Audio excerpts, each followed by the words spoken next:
All right. What is up, YouTube? Irish USMC Vet in the house. What's up, guys and gals? So tonight I'm doing a quick video for Poison Stinger.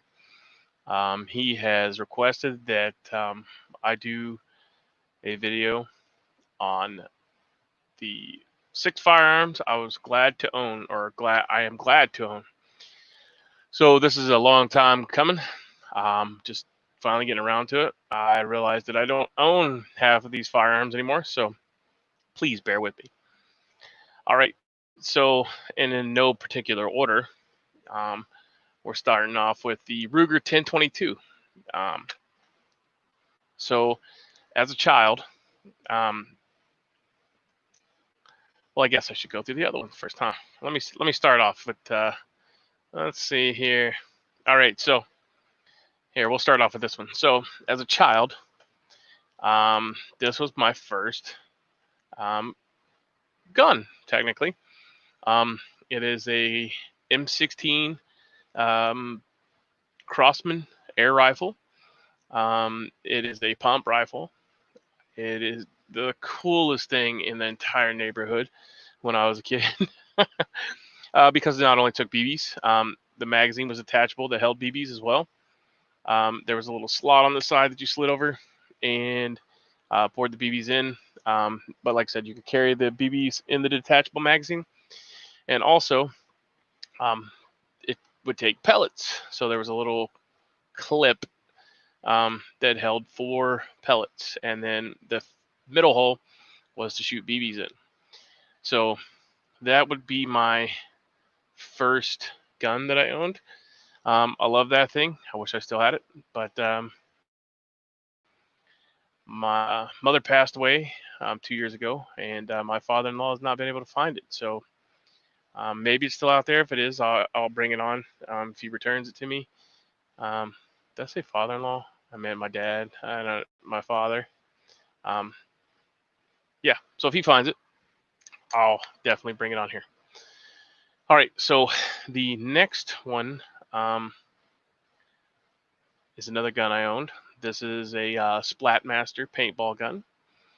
We spent many a summer in the tall grass playing paintball.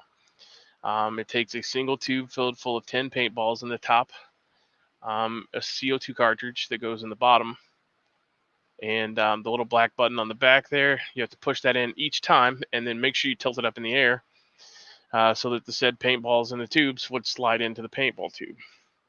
Cool gun. My grandfather, we were sitting around the table with my grandmother one day, me and my grandfather and my grandmother, and she said, "What would you like to do today?" And I was like, "Oh, well, I always wanted to play paintball." So my grandfather took me down to the Ben Franklin, and we got paintball guns.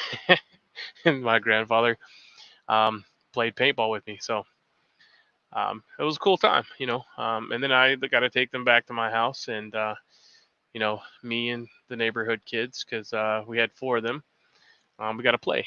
And at that time, it was the easiest way to do it for people that were not super rich, because it took the CO2, the 12 gram, I think, that goes in the bottom. And the tubes were relatively cheap to find, but it was made by Splatmaster. All right, so we talked about that one. Then next, as I got a little older, I'd say the 10 or 12 range, maybe 9. We'll say 9. I was allowed to take the 22 rifle. And so I would take the 22 rifle. I would walk through town as a small boy and go to the 5 and dime and get a box of 22 shells. And then I would walk my happy ass all the way out to where I knew it was safe to shoot. And we would shoot at the creek, or and a lot of these times I'm saying this because it's just me and my little brother. So that's because we were taught not to do ignorant stuff with firearms. So we were allowed to go out by ourselves and shoot with them. Yeah, naysayers, get over it. So yeah, great little fun shooting thing. You know, 22 rifle, 5 and dime. That should blow a lot of people's minds because most people are not going to know what the hell that is. Some of you guys and gals might, but not most of you. Let's see here. Another cool rifle that I own was this Beeman air rifle. Whenever I wanted to shoot but wasn't allowed to walk out into the country or the woods or to the creek, this was my multi-caliber Beeman air rifle, and it was a breakdown style. So the stock here, the barrel would fold down, and it would accept one 17 caliber pellet or one 22 caliber pellet. And they were more expensive to get the 22 caliber pellets, so I shot a lot of 17. I think that's what they are, 17 caliber. So anyways, yeah, that was another one. I still have this rifle. It is no longer in this condition. It's been camouflaged. Pretty sure the scope is not on it. But it was beat up as a kid, so it was a great learning tool. Next, let's move on to, nope, we'll do this one. All right, so I found this one on Arms list. My father purchased me this when I was about 12, give or take, on or about the 10 or 12-year-old range, for deer hunting and squirrel hunting. This is a Sears and Roebuck single shot 20 gauge. So I got that for Christmas one year. Or no, my birthday, yeah. And then so we took it hunting because squirrel season was in.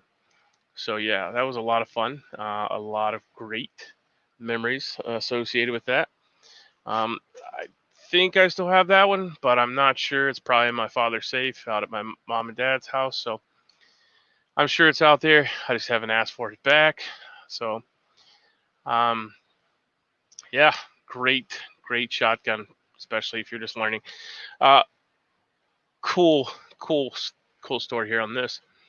So when I was in high school, we were still allowed to put these in our back window.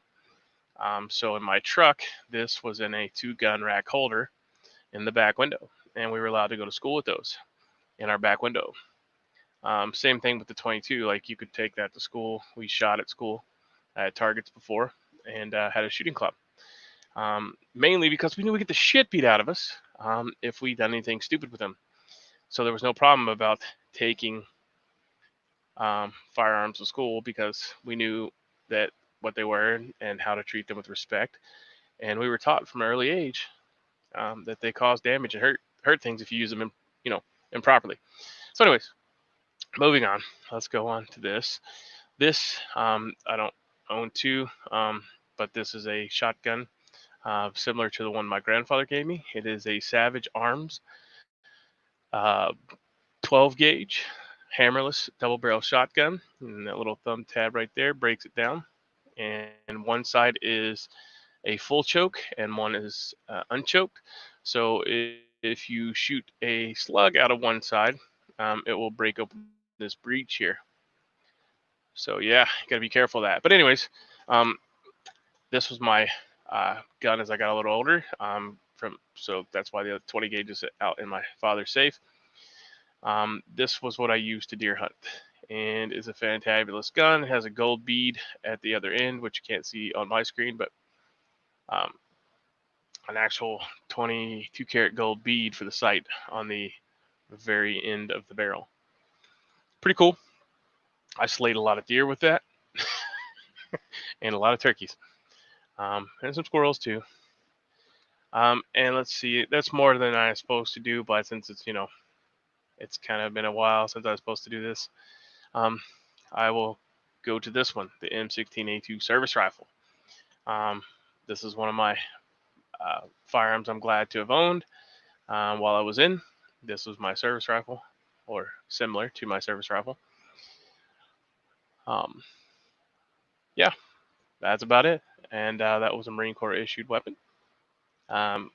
Shot rifle expert many years in a row with said rifle, so it is a good tool if you need to put, rounds on target. So yeah, let's see, that's 1, 2, 3, 4, 5, 6, 7. All right, so 7 rifles. And I will bring you back over here so I can show you the other rifle. Another rifle that I owned is this bad boy here. When I was real little, my dad just brought this back to me. That's why I'm playing around with it. When I was real little, and I wasn't allowed to have a BB gun or a real rifle or shotgun, I got this bad boy. And this is from one of the, I don't remember if it was Stuckey's or we maybe got it in Tennessee. But anyways, when I was a little kid, I got this rifle, and it's been stored since I was a little kid. But it was a pretty close resemblance to a real one. It has a trigger that makes some noise, and it does have the bolt that opens and closes. So yeah, some fun stuff from my childhood that I've been around all my life. So great stuff. So poisonstinger, there you go, buddy. He wanted you to tag some people, so I'm going to tag a few people here. Now, you guys don't have to if you don't want to, but I would appreciate it if you did a video. You can do it in the same format that I've done if you don't want to show actual firearms. So yeah, we'll do that. Let me see here. Let me break my list out. Well, maybe I'll break the list out. Everything's all small now because I've tried to maximize my my screen here so I could share this with you, because StreamYard does not allow you to share pictures. So that was a learning curve as well. So we've done that. Let's see. Anytime there, slow ass internet. And anyways, so yeah, let's see. I have guns coast to coast. Do a video if you want. Like I said, I'm also going to tag ZPD Survival, Mr. TV9, Eastwind Farms, and all right, so let me start that over again. Mr. TV9, I'm tagging you. Eastwind Farms, I'm tagging you. Anonymous American, I know you don't do videos, but you can do this one, right? Come on, brother, you can do this one. Do a collage, I don't care. Just do something. ZPD Survival, and Guns Coast to Coast. All the links will be provided in the description box below. And you guys guys and gals, check out their channel. As always, I am Irish USMC Vet. I am a United States Marine Corps veteran. And gives a thumbs up, a thumbs down. Bitches, moans, complaints, leave them in the description, or the comment section, not the description, because I can only do that. Leave them in the comment section below. Have a great day, Semper Fi, and Godspeed. Be safe out there. All right.